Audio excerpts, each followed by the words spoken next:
We're joined now by UNH sociology professor Michelle Dillon, who is also an expert on Catholicism. Michelle, thank you so much for joining us. Thank you. Now, you have studied the Catholic Church extensively. So what kind of legacy is Pope Francis leaving behind?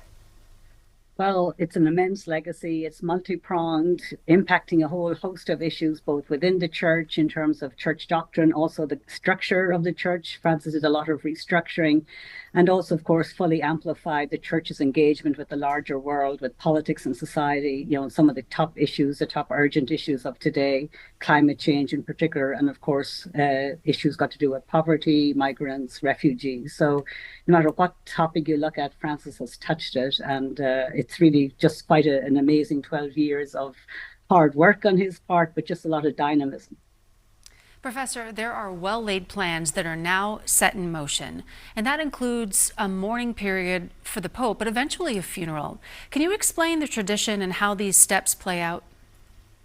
Sure, and of course, while this is obviously a time of sadness and loss, and as your segment showed, a lot of people out mourning the Pope's passing.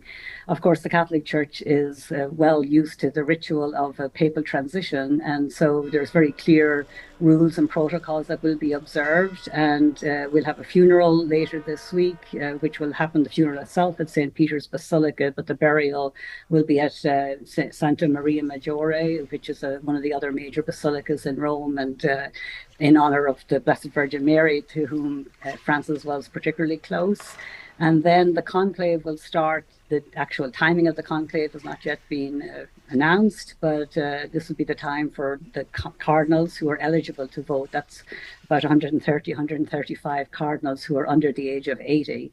And they will start assembling in Rome today. Presumably some have already arrived. And after a couple of weeks of deliberation, they'll go into secret session. Anyone has seen this, anyone who has seen the conclave, the recent movie Conclave, will know what a conclave entails. And that really is a very serious time of deliberation. Of course, the various cardinals bring their own expectations for what they believe the church needs. Most of them, in fact, have been appointed by Francis.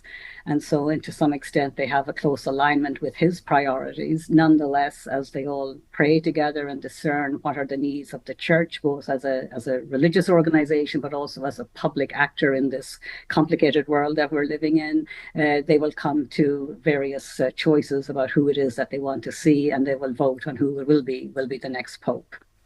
It is a sacred process. Michelle Dillon, sociology professor over at UNH. We appreciate your time today. Thank you so much. Thank you. My pleasure.